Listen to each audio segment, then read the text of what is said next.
आज तक रेडियो पर आप तीन ताल सुन रहे हैं बाबा, ताऊ और सरदार के साथ। 125वां एपिसोड है। ये आदत पड़ गई है मेरी, बाबा, ताऊ और सरदार के साथ। अगली चिट्ठी इंजी भाई की है गुड़गांव से। ताऊ, बाबा, सरदार को राम राम। अपना पहला पत्र 3 बार रिवाइंड करके सुन चुका हूँ, अच्छा लगा।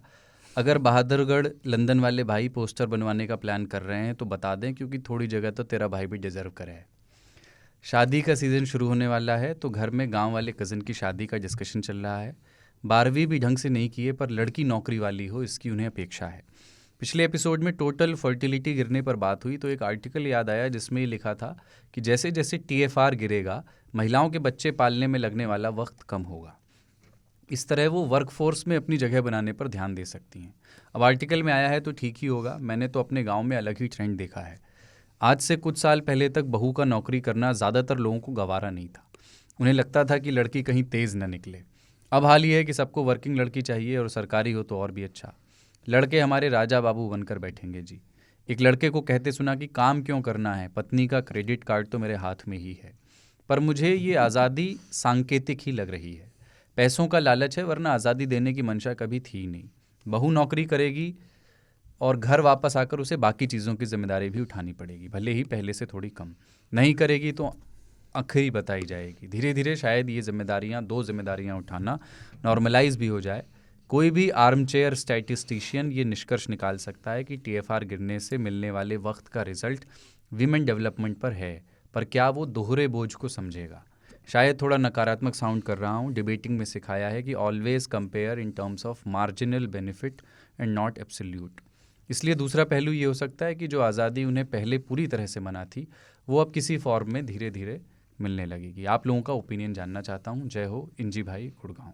संक्षेप में एकदम दे दीजिए, क्योंकि चिट्ठियाँ आज बहुत ज़्यादा हैं और मैं अभी भी सारी चिट्ठियाँ नहीं ले पा इसके ऊपर हम लोग चर्चा कर चुके हैं कि कैसे ये सोनीपत, पानीपत, रोहतक, नजफगढ़ प्रवृत्ति बढ़ती जा रही है कि बहुरिया जो है वो नौकरी में हो।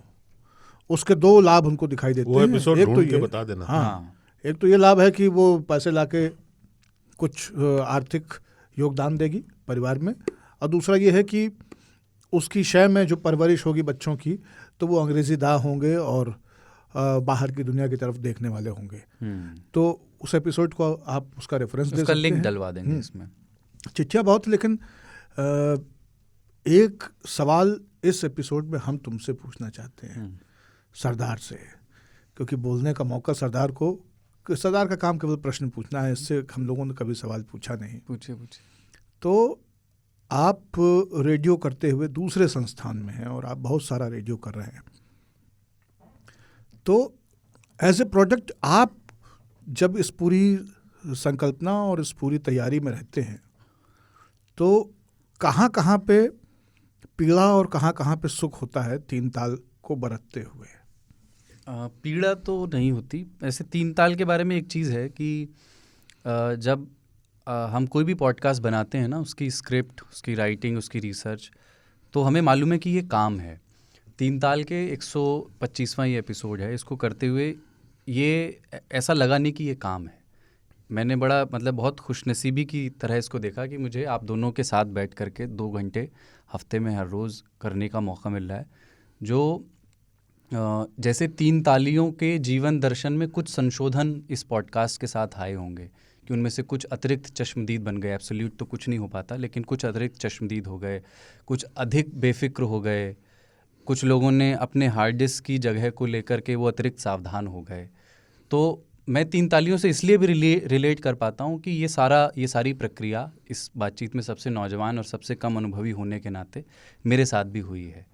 तो अगर 3 ताल सुनते हुए कोई भी सुनने वाला ये दावा करे कि वो इवॉल्व हुआ है किसी भी बौद्धिक, वैचारिक, राजनीतिक, सामाजिक समझ के स्तर पर, तो उस प्रक्रिया में सबसे पहले मैं शामिल हूँ और वो मैं बहुत महसूस करता हूँ।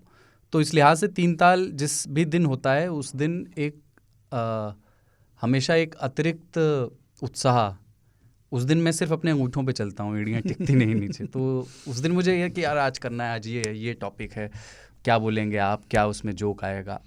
तो वो एक इस हफ्ते भर के काम का जो एनर्जी बूस्टर मेरे लिए रहता है, वो 3 ताल है जो अक्सर हम थर्सडे या फ्राइडे रिकॉर्ड करते हैं। तो मैं मंडे आने के साथ ही मैं लुक फॉरवर्ड करने लगता हूँ कि अब फ्राइडे आएगा और इस बार क्या टॉपिक। हाँ, लेकिन कंटेंट के बरक्स नहीं, लेकिन प्रोडक्शन के लिहाज से आप, क्योंकि आप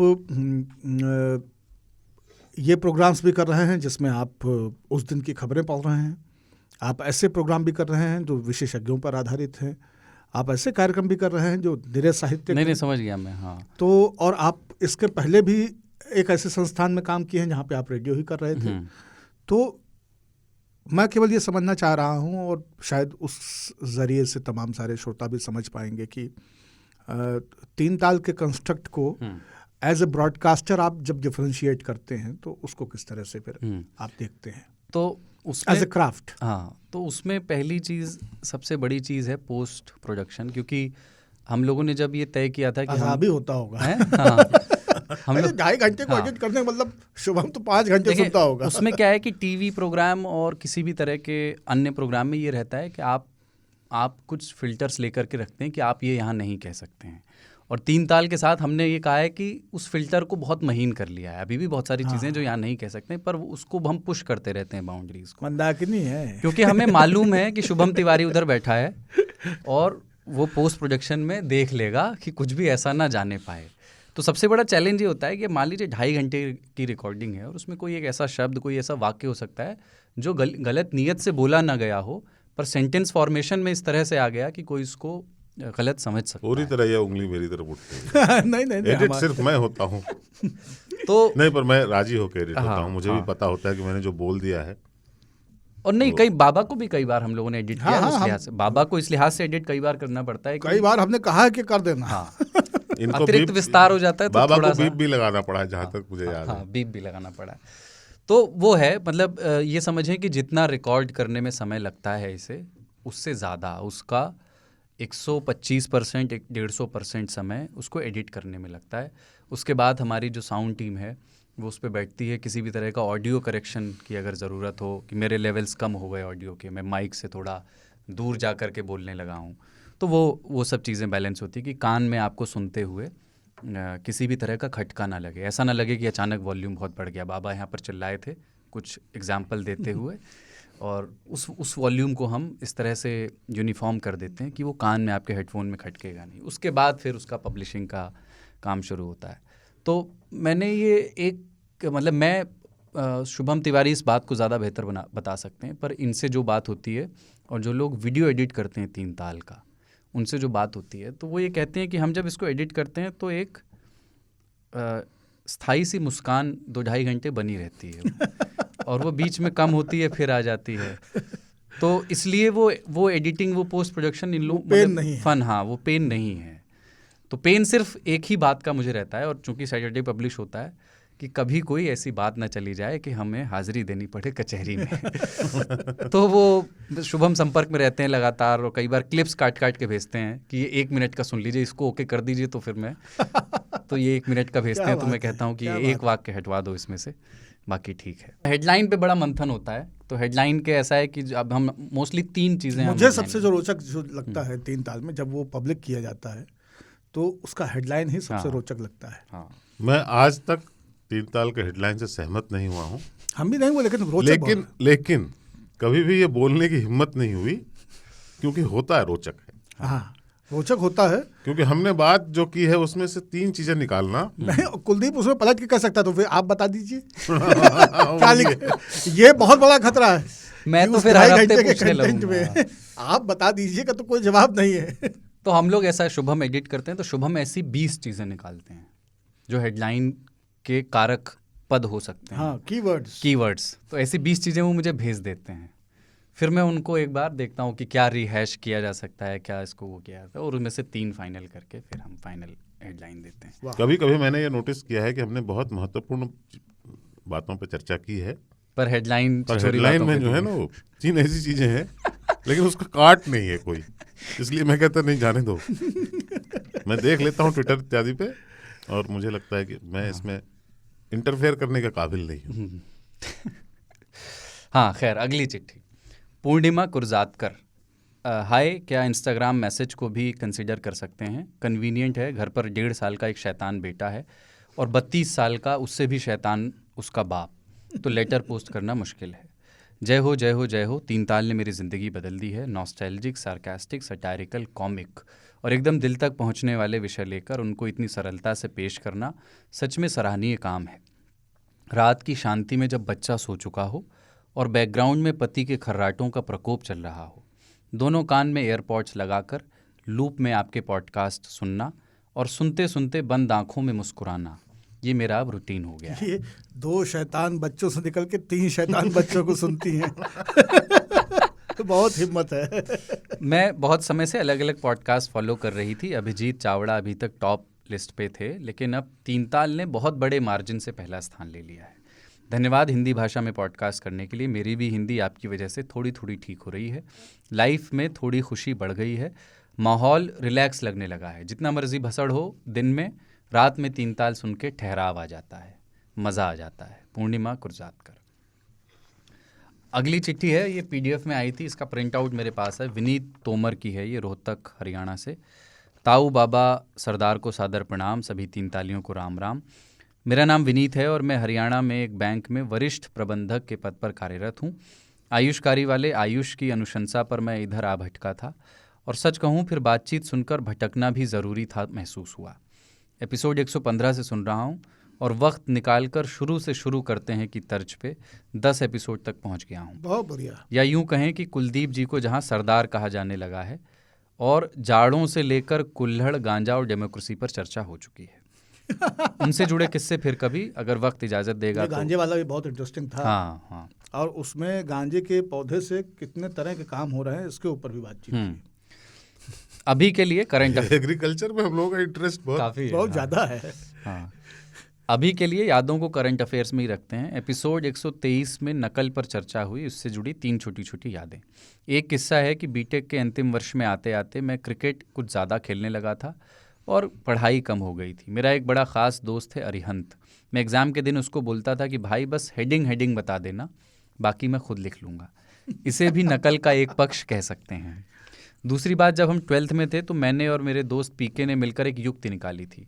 जो हमारे प्रैक्टिस पेपर की बुक होती थी उसमें सवाल चाहे जो भी हो, जवाब के लिए दिए विकल्पों में अगर AiCl3 एल्यूमिनियम क्लोराइड आ जाए तो वही जवाब सही होता था। तो हमने इसे एक ट्रिक के तौर पर याद कर लिया। असल एग्ज़ाम में एक सवाल आया जो हमें नहीं आता था। मैंने मौका देखा और पीके से पूछा कि फलां सवाल का क्या जवाब है, तो उसने कहा AiCl3 नहीं दिख रहा क्या, लगा दे वही। मैंने भी ध्यान दिया, लगा दिया, इत्तेफाकन जवाब सही था। वाह। तीसरा, 10th क्लास में एक बेहद पढ़ाकू दोस्त नवीन के पैरों के नीचे से गाइड बुक मिली थी, वो भी मैथ्स के एग्ज़ाम में। इस घटना से हमें हद दर्जे का आश्चर्य हुआ। तब समझ में आया कि कभी कभी हकीकत आपकी सोच से भी परे हो सकती है और टॉपर्स भी नकलची हो सकते हैं। एपिसोड 124 में जोड़ियों पर बात हुई, जिसमें बहुत सी जोड़ियों का जिक्र हुआ। वैसे सबके अपने जोड़ीदार भी होते हैं, कुछ कुछ ख़ास उद्देश्यों के लिए। जैसे मैं अपनी बताऊं तो मेरा एक दोस्त है निट्टू। गांव के रिश्ते में मैं उसका दादा लगता हूं, पर वो मेरे कंधे पर हाथ रख के चल सकता है। जब गांव में किसी दोस्त के घर से न्योता आता है तो खाने के लिए जाने से पहले हम ऐसे बात करते हैं, निट्टू दद्दू बैटिंग करने का टाइम आ गया है। विनीत, आज ज़्यादा भूख नहीं निट्टू। निट्टू, अरे यार तुम स्ट्राइक रोटेट करते रहना, दद्दू हम ताबड़तोड़ खेल लेंगे। विनीत, ऐसे तो तुम थक जाओगे तो कवर्स की तरफ धकेल के स्ट्राइक सरका देना, कोई बॉल ब्रैकेट में मिठाई या कोई भोजन बढ़िया लगी तो हम भी पेल देंगे। निट्टू, साझेदारी लंबी चलेगी फिर तो। विनीत, तो फिर मिलते हैं पिच पर 12 बजे। पहली चिट्ठी है तो गलतियों के लिए माफ़ी की अपेक्षा है, आगे लेखन में सुधार करूंगा। रोहतक हरियाणा से विनीत तोमर। क्या भाई विनीत, निट्टू को भी नमस्कार बोलिए। हाँ, और ये आप शुरू क्यों नहीं करते हैं निट्टू और विनीत संवाद? हाँ हाँ, बढ़िया है दद्दू, बहुत सुंदर लिखा है। क्या बात है। एक चिट्ठी और। ये जो टॉपर्स वाली बात इन्होंने कही ना, टॉपर्स होते ही नकलची हैं। एक टॉपर और जो दूसरा है वो टॉपर नहीं है, वो टॉपर बनना चाहता है, वो टॉपर की नकल करना चाहता है। टॉपर होना एक नकल है जो लोग सदियों से इस दुनिया में करते आ रहे हैं। सामान्य होना कोई नकल नहीं है, उसमें आप ईज ऑफ बिजनेस में हैं। टॉपर होना एक नकल है। मुझे सबसे नंबर 1 पे जो आता है ना अव्वल, उसको हमेशा मैंने शक की निगाह से देखा है। मुझे दूसरे तीसरे वालों से नहीं होता, पहले वाले पे हमेशा मुझे शक रहता है कि ये रट्टू है। पहले वाले पे ही संदेह है। अगली चिट्ठी प्रणीत की बेंगलुरु से। ताऊ बाबा और सरदार को प्रणाम, आप लोगों को दूसरा पत्र लिख रहा हूँ। मेरा नाम प्रणीत है, झारखंड से हूँ, बेंगलुरु में कार्य के सिलसिले में हूँ। 3 ताल को मैंने नियमित सुनना बंद नहीं किया, इस बीच हालांकि पत्र नहीं लिख पाया। एपिसोड 125 का मंगल अवसर आया तो सोचा कि एक व्यथा जो मन में चल रही है वो साझा करूं। फरवरी के आखिरी दिन एक प्रतिष्ठित संस्थान पैन अमेरिका ने अपना एक पुरस्कार पेन नाबाकोव अवार्ड हिंदी के कवि साहित्यकार विनोद कुमार शुक्ल को उनके अंतर्राष्ट्रीय साहित्य में योगदान को लेकर दिया।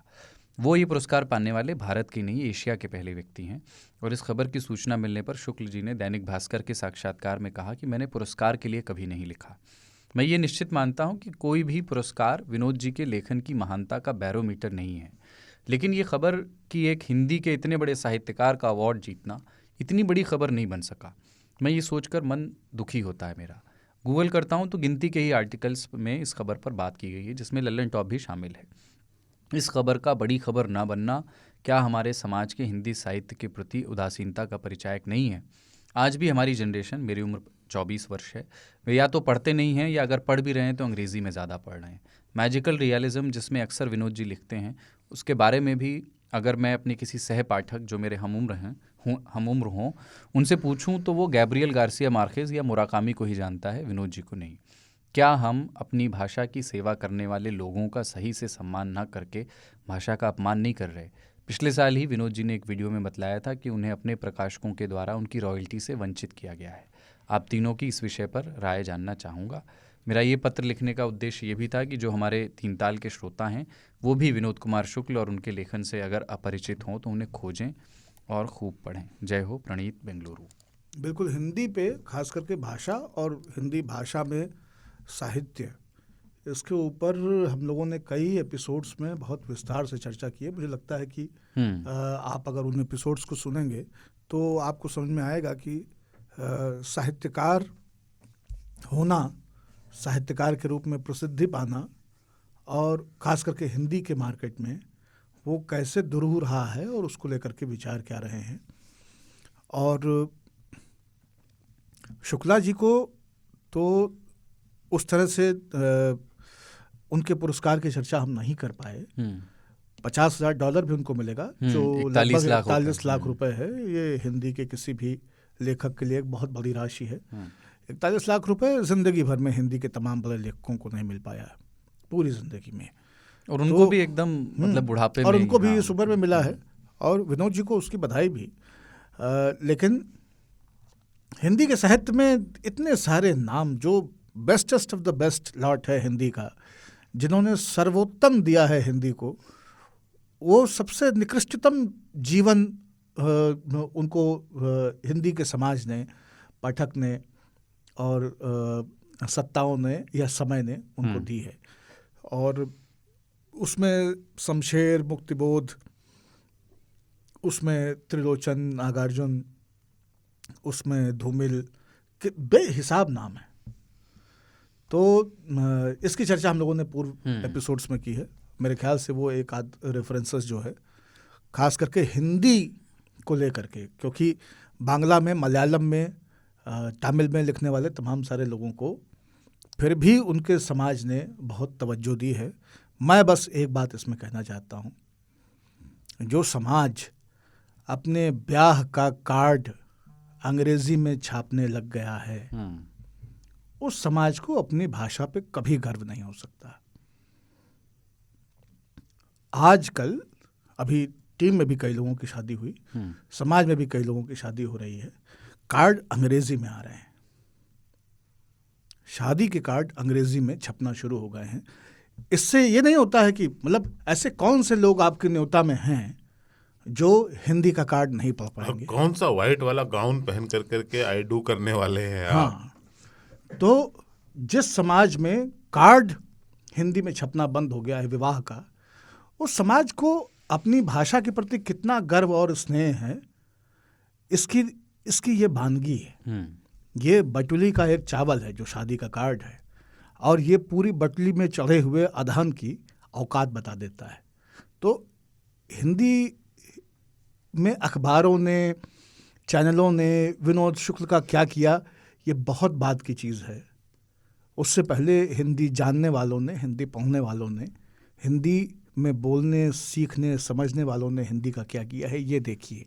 और फ्रेंच, जर्मन, स्पेनिश, चाइनीज़, तमाम सारी भाषाएं, यहाँ तक कि भारत में मलयालम, तमिल और इस तरह की जो भाषाएं हैं, उनकी तुलना में हिंदी की जो स्थिति है वो बहुत करुण है, बहुत दयनीय है। कुछ नहीं हो सकता भाई साहब हिंदी का।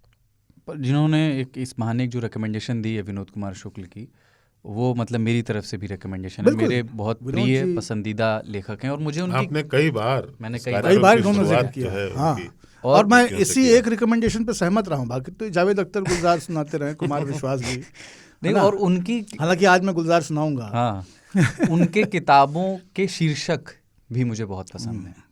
खिलेगा तो देखेंगे, हरी घास की छप्पर वाली झोपड़ी और बौना पहाड़, नौकर की कमीज, दीवार नौकर की में एक कमीज खिड़की पे- रहती थी। दीवार में खिड़की, और नौकर की कमीज पे तो कितने नाटक राष्ट्रीय नाट्य विद्यालय में बेहिसाब नाटक हुए। आपने मुझे पूरी कहानी भी सुनाई थी एक बार किसी नाट्य जी जी। उनकी किसी एक नाटक वो शब्दों के इस्तेमाल का जादू और एक कमाल गहरी ये बात। होता था कि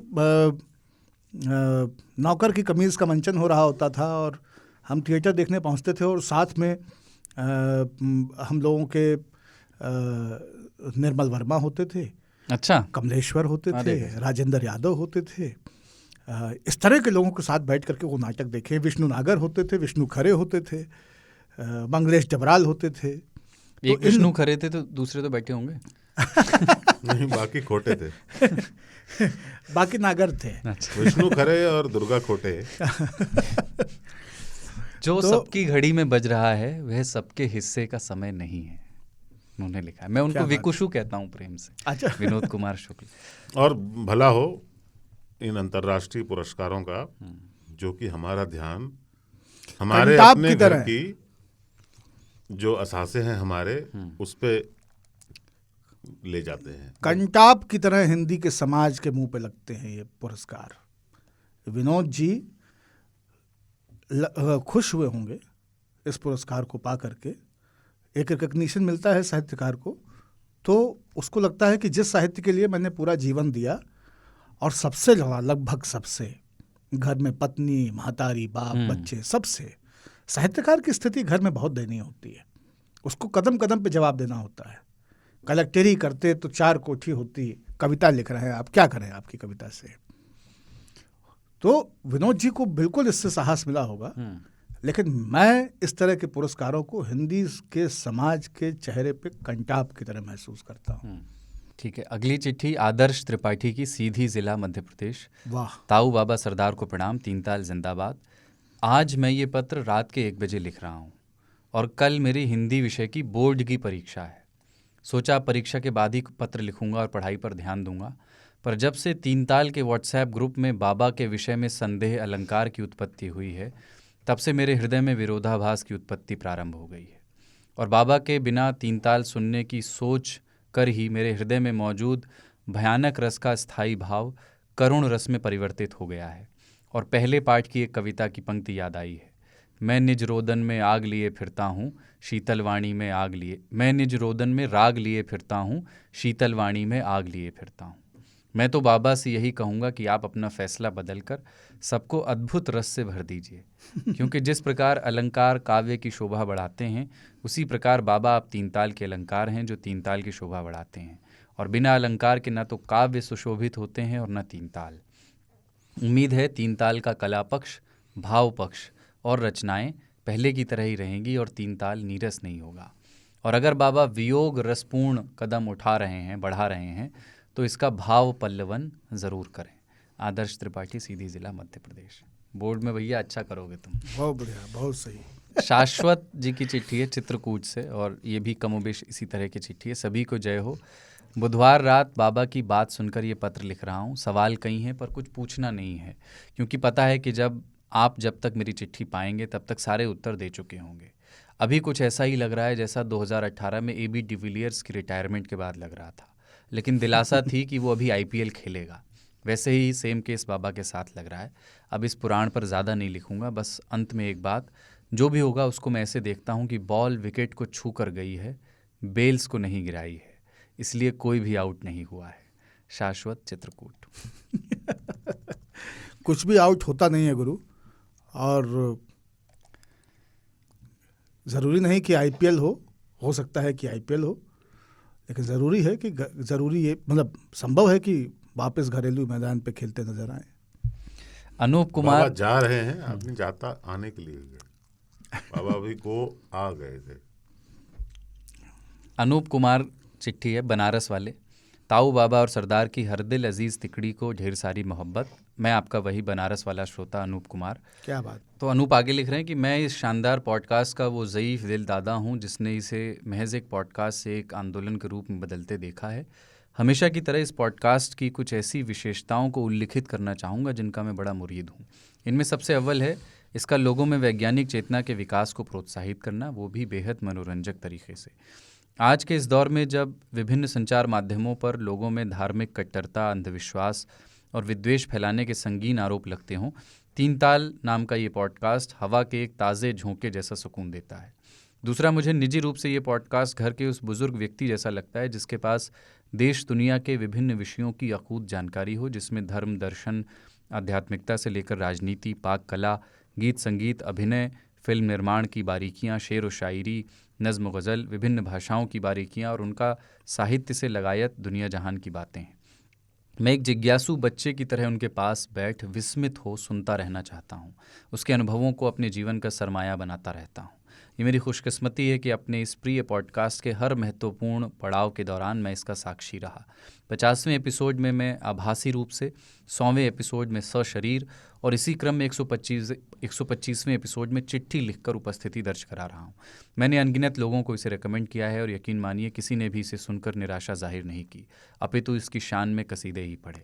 और अंत में जाते जाते प्रिय बाबा से एक बात पूछनी थी। अब की रंग भरी एकादशी में बनारसे में हई मणिकर्णिका घाट पर तोके खोजब रहबा न गुरु। जय हो। अनूप कुमार बनारस वाले। एकादशी लग गल है, अरे हम एहर स्टूडियो में बैठ के रिकॉर्ड करत है तो ये बारी छूट गल है, लेकिन बनारस जल्द आना होगा। अगली चिट्ठी इस बार अनाउंस करके आएंगे, ट्वीट कर दीजिएगा इस बार। ये जो अनूप ने कंटेंट लिस्ट बनाई है ना, उसको क्या कहते हैं, अनुक्रमणिका, धर्म, दर्शन, आध्यात्मिकता, वो वाली। हाँ, वो कमाल की है। उन्होंने मतलब इन्होंने ऐसा नहीं कि ये कोई विशेषण लगाने के पर्पज से किया। इन्होंने जो भी कंटेंट हम कह रहे हैं उसको कैटेगराइज करते गए और उसको चैप्टर्स में इन्होंने ब्रेक करके एक वो दे दिया। वो बहुत कोई कहे कि तीन ताल में होता क्या है तो आप बता सकते। हाँ, तो आप बता सकते कि ये होता है। मिथुन गिरिडीह झारखंड से अगली चिट्ठी। नमस्कार, मैंने जब से बाबा के आज तक छोड़ने का समाचार सुना है, मेरे दिल में, मन में किसी तरह की हलचल, घबराहट, बेचैनी महसूस हो रही है। ऐसा लग रहा है कि कोई अपना दिल के बहुत करीब का बहुत दूर जा रहा है। वैसे तो मैं जब से जवान हुआ हूँ सिर्फ 3 बार रोया हूँ। 2 बार मेरी बहनों की विदाई में, एक बार जब पिछले वर्ष मेरे पिताजी मृत्यु के बहुत करीब पहुँच गए थे सांप के काटने की वजह से, और अब मुझे अंदर से रोने जैसा महसूस हो रहा है। मिथुन गिरिडीह झारखंड से। इस पर मैं कुछ नहीं कह सकता हूँ। मैं भी कुछ नहीं कह सकता मिथुन भाई, पर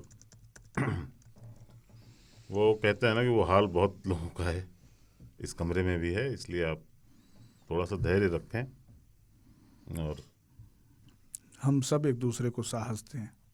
और आपके पास 125 एपिसोड है कई बार सुनने के लिए, और अगर आप लोग चाहेंगे तो 126वां भी आएगा, वो आप पर निर्भर। 126वां तो आएगा ही, हाँ, मतलब वो तो एक बार आना ही है, एक ब्रेक के बाद। पर वो 127 से लेकर 200 250 पता नहीं क्या होगा, वो भी हो सकता है। पर आप लोग जैसा सुझाव देंगे, जैसी सलाह देंगे, वैसा हम करेंगे। अगली चिट्ठी मकसूद अहमद की, जो आपके हाथ में है और जो थोड़ी उर्दू में और थोड़ी हिंदी में लिखी गई है, मस्कट ओमान से। तो उसमें वो लाइन भी है जिसको आपने जो ईयरवर्म हो गया गुलाम अली की आवाज़ में अभी मेरे कानों में, बाहज़ारा इज़्तराब और 100 हज़ारा इश्तियाक, चुपके चुपके रात दिन में। अच्छा, क्या बात, लाइन क्या बात है। इन्होंने लिखा है कि मकसूद अहमद साहब ने लिखा है, बड़ी मुद्दत से शुदो मद के साथ खत लिखने की आरजूमंद रहा, लेकिन ख्वाब ये शर्मिंदा ताबीर ना हो सकी। इस आरजू में गुजरी मेरी जिंदगी की रातें। तौबा मेरी जाम मेरा तौबा शिकन, सामने ढेर हैं पैमानों के। आय हाय। सभी तीन तालियों को जय हो। आप तीन बुजुर्गवार को मैं क्या तस्बीह दूं, अल्फाज के इंतखाब में दुश्वारी है। बुजुर्गवार कहते ही कुलदीप खां से। अल्फाज के इंतखाब में दुश्वारी है। पिछले कई दिनों से बाबा के आज तक से इंतकाल की खबर से तबीयत में बेकरारी रही, और उस पर सितम ये कि इंतकाल से मुंतकली का अलम जारी है। ग्रुप चैट की तमाम लाइनों पर तवज्जो रही, हालांकि अपनी तबीयत में इस तरह के बार उठाने की हिम्मत नहीं। इसी उम्मीद पर कि गुलशन हमारा हमेशा हरा भरा रहे। कहने और सुनाने को बहुत कुछ है, खैर फिर कभी। वाह, मकसूद अहमद, मस्कट, ओमान। क्या बात। क्या मतलब, उर्दू कितनी सुंदर भाषा है। आज तक से इंतकाल। मुंतकली बाहज़ारा इज़्तिराब सद बहारा। इन्होंने सद बहारा लिखा है हिंदी में, लेकिन ऊपर में सही लिखा है इन्होंने, ऊपर में भी सद बहारा लिखा है। हजरत मोहानी ने बाहज़ारा इज़्तिराब और सद हज़ारा इश्तियाक। अच्छा, बिल्कुल वही हाल हमारा भी है। हम भी 100 एंग्जाइटी और 1 लाख विशेष के साथ बाबा को ये कहने में समर्थ हुए कि जा सिमरन, जी ले अपनी जिंदगी। पर हाँ, इज़्तिराब बहुत है। इज़्तिराब बाबा को भी है, हमारा इश्तियाक उनके साथ है। लेकिन जो इज़्तिराब आप महसूस कर रहे हैं वो इज़्तिराब हमारा भी है। अगली चिट्ठी ऑडियो चिट्ठी है, गौरव अवस्थी की है। कुलदीप सरदार, कमलेश ताऊ जी को मेरा प्रणाम, और हमारे प्रिय बाबा पाड़नी बाबा को, बाबा पांचवे। हमारा नाम गौरव अवस्थी है। बचपन तो हमारा सीतापुर में बीता, अभी तो हम लखनऊ में रह रहे हैं और लोक सेवा आयोग परीक्षा की तैयारी में लगे हुए हैं। 119वें एपिसोड मेरी चिट्ठी शामिल हुई थी, उसके लिए कुलदीप जी का धन्यवाद। और बाबा ने वादा भी किया है कि जब वो सीतापुर आएंगे तो मिलेंगे, तो हम उसकी प्रतीक्षा है। नहीं तो हम भी कभी दिल्ली आएंगे तो आपसे जरूर मिलेंगे। बाबा कह रहे थे कि ऑडियो नोट भेजो, तो इसलिए भेज रहा हूँ। लिखने में थोड़ा सहज महसूस करता हूँ, तो लिख के भी मैं भेज सकता था, लेकिन अब ऑडियो नोट की गुजारिश है 3 साल स्टाफ की तरफ से। बहुत लोग भेजे होंगे, तो मैंने भी सोचा ऑडियो नोट ही भेज देते हैं। तो वही पार्क में बैठे हैं, चिड़िया भी चच रही है, पीछे कोई सामान नहीं बेच रहा है, आलू ले लो, गाजर ले लो, लेकिन वो सब आपको सहन करना पड़ेगा। मतलब मैं अभी कितने एपिसोड सुन चुका, 124वां एपिसोड है, 125वें में ऑडियो नोट शामिल होगा मेरा, और 115वें से मैं जुड़ा हूँ। उसके बाद मैं पीछे जा रहा हूँ, बैकवर्ड सुन रहा हूँ। इस समय मैं 89th एपिसोड पे हूँ। ये मतलब 3 साल आपको चीज़ों को याद दिलवाने में बड़ी मदद करता है। कुछ भी अगर आप भूले हों, कभी आपका कोई बिंब धुंधला पड़ रहा हो, तो उसको कैसे विविड करता है, कैसे उसको गहराई के साथ दिखाता है, तो ये 3 ताल है। अब जैसे अब 3 ताल का मूल क्या है, उस पर थोड़ी मैं बात करना चाहता हूँ। कुछ बात होती है कि what is right and what is wrong, क्या सही है कि गलत है। लेकिन 3 ताल ने मैंने जो किया, 3 ताल एक ग्रे एरिया पे बात करता है कि सही और गलत के बीच क्या है, तो वो ढूंढने का प्रयास 3 ताल करता है। बाबा है, ताऊ है, कुलदीप जी हैं, तो वो ग्रे एरिया बात होती है। और जीवन का जो मूल है वो उस ग्रे एरिया में ही है, बीच में, ना इधर का एक्सट्रीम ना उधर का एक्सट्रीम।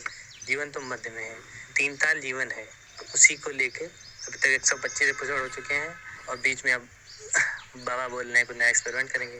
तो बाबा जब एक्सपेरिमेंट करेंगे तो कुछ अच्छा ही होगा। आप लोग लाए हैं, 3 ताल लाए, इतनी बढ़िया चीज़, तो अगर आगे कुछ होगा तो हम सह लेंगे। अब बाबा से बस अनुरोध ये है कि आप छोड़ के जाना नहीं, 3 ताल मत छोड़ना, बाकी कुछ भी हो जाए। एक्सपेरिमेंट करा, वीडियो कॉल पे जुड़ो, कैसे भी जुड़ो, कहीं भी जाओ, लेकिन 3 तालियों का आपको ख्याल रखना है, ये आपको करना है।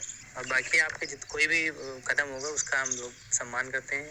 नहीं होंगे, दुख होगा, लेकिन मुझे पता है कि आप दुख होने नहीं देंगे। इस साथ अब मैं बंद कर रहा हूँ इसको। Thank you so much.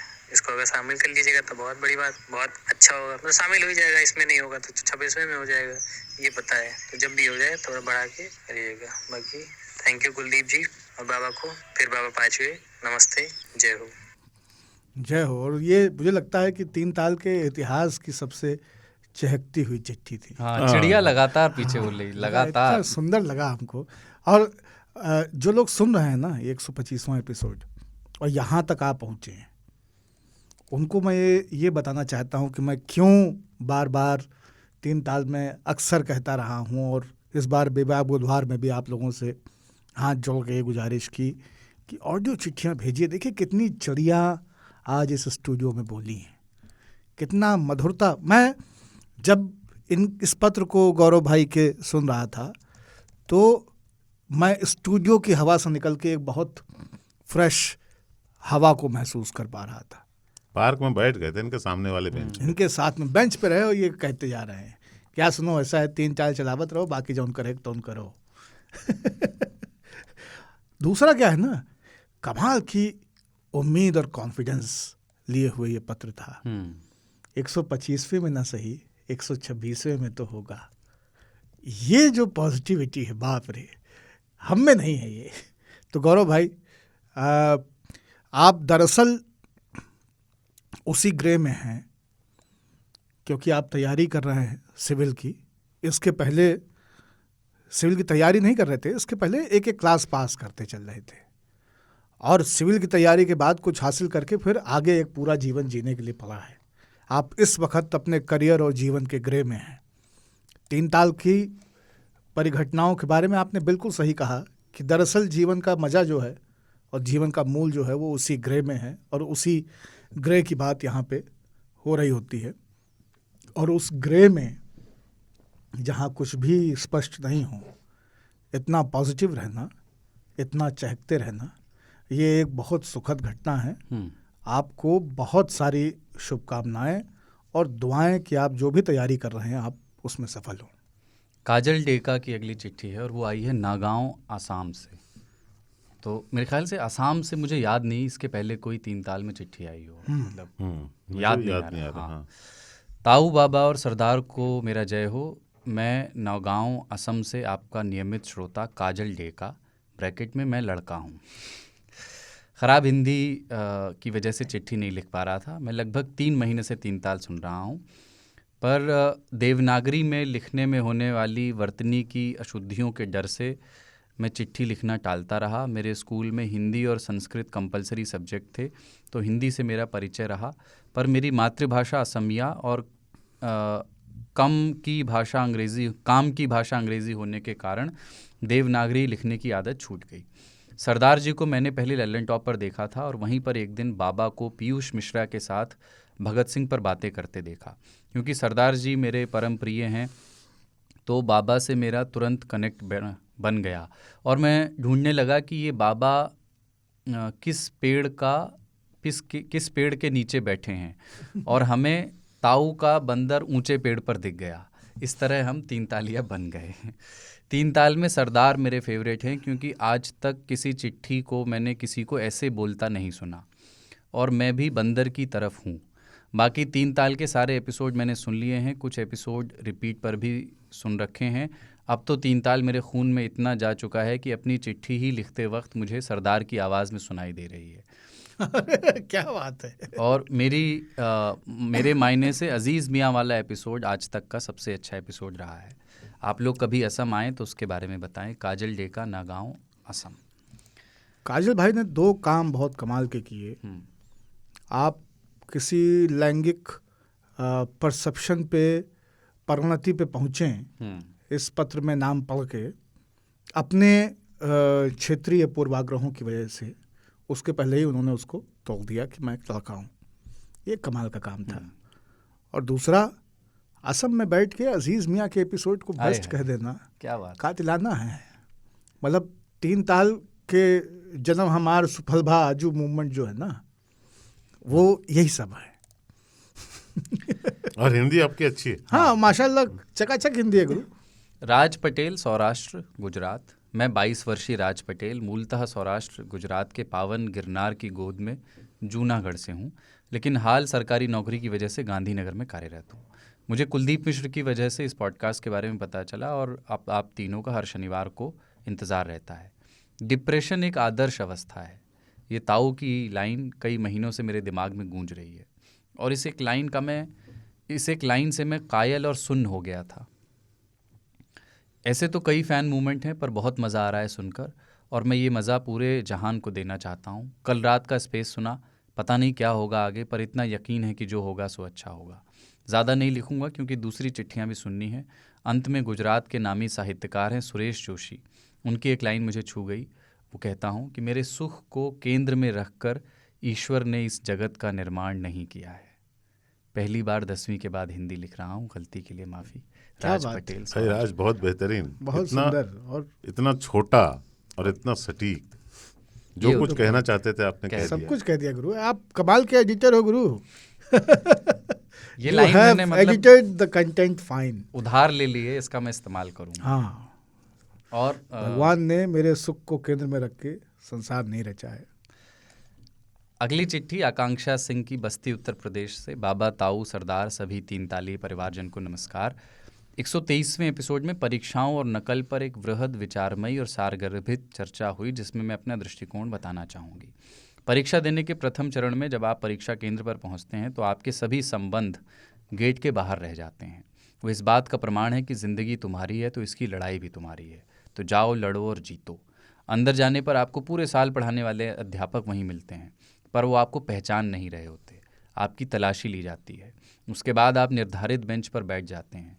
परीक्षा शुरू होने से पहले आप अपने आसपास बैठे लोगों से थोड़ा बहुत परीक्षा वाले विषय पर बात करते हैं और परीक्षा शुरू होने की घंटी से लेकर ख़त्म होने तक आपके पास सिर्फ आपका मस्तिष्क, आपका स्केच पेन, पटरी और घड़ी के सिवाय न कोई वस्तु आपके साथ होती है, न कोई व्यक्ति और न कोई विचार। फिर परीक्षा ख़त्म होती है और आपका 3 घंटा 2 तरह से ख़त्म होता है। पहला, अगर आपको सब आ रहा है तो आपके पास सिर्फ 3 घंटे थे, मतलब समय कम पड़ रहा होता है विचार अभिव्यक्ति के लिए। दूसरा, यदि कुछ भी नहीं आ रहा होता तो लगता है कि 180 मिनट बिताने कितने कठिन हैं। मैं कक्षा 10 से इस बात का काउंटर ढूंढ रही हूँ कि पेपर कैसा हुआ का जवाब क्या देना होता है। मुझे कभी परीक्षाओं से डर नहीं लगा, पर इस प्रश्न ने तो मुझे काफ़ी परेशान किया है और मैं इससे डरती भी हूँ, इस प्रश्न से।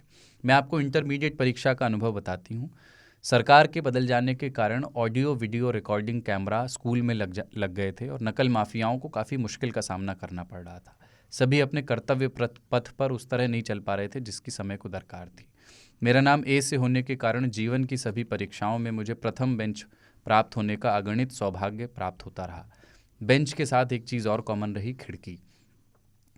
परीक्षा ना छोड़नी पड़े, जिसके कारण कुछ लोग पैसे देकर नकल करते थे, जिनमें से कुछ लोग अपने जीवन के साथ खेलकर उनके लिए चिट, पुर्जी और फर्रे लेकर आते थे। गणित की परीक्षा चल रही थी। मेरा मुख्य विषय होने और तैयारी ज़बरदस्त होने के कारण मैं प्रश्न पत्र पढ़कर काफ़ी खुश थी। पेपर शुरू हुआ, आधा घंटा बीता, फिर तय शुरू हुआ कि कार्यक्रम कि 5 का गा लाए हैं तो उसके पहले 14 का गा रहा है, उसको बाद में कर लेना। और खिड़की से पुर्जी का आदान प्रदान शुरू हो गया। अभी ये काम पटरी पर आया ही था कि तब तक बैच आ गया। बैच यानी चेक करने वाले। स्कूल में भगदड़ मच गई। वे सभी लोग अक्सर परीक्षाओं में आते जाते रहते थे, तो मुझे कोई फ़र्क नहीं पड़ा, हम अपना सॉल्व करने में लगे थे। 3 लोग कक्षा में दाखिल हुए, इधर उधर निगाह दौड़ाई, सबने अपनी पर्ची छिपा ली और फिर उन लोगों ने सीट के नीचे देखा, कोना देखा और फिर खिड़कियां देखने लगे। फिर उन्होंने मुझे खड़ा किया और एक मैम को बुलाकर मुझे चेक करने के लिए कहा। मुझे लगा रूटीन वर्क है, लेकिन वो लोग मेरी स्कूल की टीचर से कहने लगे कि ये नकल कर रही थी, इसके बगल में खिड़की पर चिट पड़ी मिली है। मैं घबरा गई, मुझे रुलाई आने लगी। ऐसा लगा कि जैसे सब खत्म। वो मेरी कॉपी पर रेस्टिकेटेड, हमारे यहाँ कहते हैं लाल पेन चलाना, लिखने ही जा रहे थे। तभी मेरा दिमाग काम किया और मैंने कहा कि सर आप लोग कैमरा चेक कर लीजिए और फिर निर्णय लीजिए कि क्या करना है। तब तक वहाँ पर सभी स्कूल स्टाफ, नकल माफिया और गेट पर बैठे 4 पुलिस वाले सब लोग उपस्थित हो गए और मेरे कैमरा चेक करने की बात कहने पर बैच को लगा कि शायद मैं सही बोल रही हूँ और फिर उन्होंने मुझ पर दबाव बनाया कि मैं खुद ही उन सब के नाम बता दूँ जो नकल कर रहे थे। मैंने कहा सर क्या गारंटी है कि मैं यहाँ से सुरक्षित घर पहुँच जाऊँगी ये बताने के बाद, और मैं कब तक सेफ रहूँगी अगर मैंने नाम बता दिए। तो फिर कैमरा चेक हुआ, 9 अध्यापक और 32 सहपाठी रेस्टिकेट हुए और इतना सब होने जाने में मेरे 45 मिनट का नुकसान हुआ।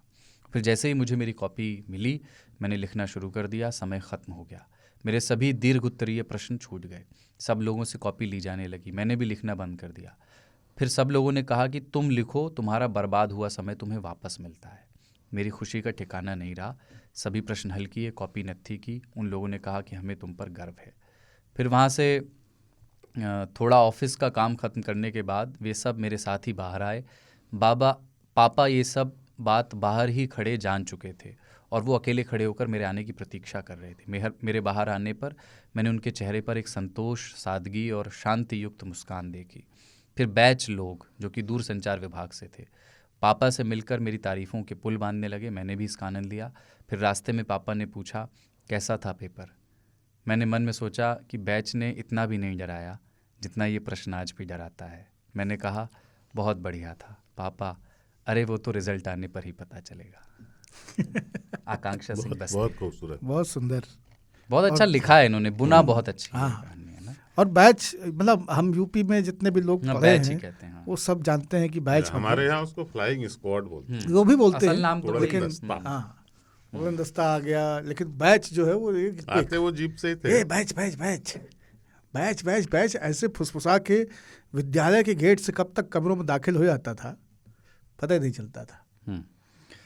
और अब संभवतः आज की आखिरी चिट्ठी, अगर अभी रिकॉर्ड करते करते कोई और आ गई तो मैं कह नहीं सकता क्योंकि लगातार आ रही है। और ये तरुलिका की है ऑडियो चिट्ठी, ये मैं चलाता हूँ। कुछ समय पहले पता चला कि आप तीनों के तिकड़ी को बीटीएस ग्रुप कहते हैं। तो हमारी बीटीएस ग्रुप को गोड़ लागत है नहीं। ये जो बाबा कल आपने बेबाक बुधवार में होमवर्क दिया है ना, उसको करने के लिए पूरा चैप्टर सुनना पड़ा।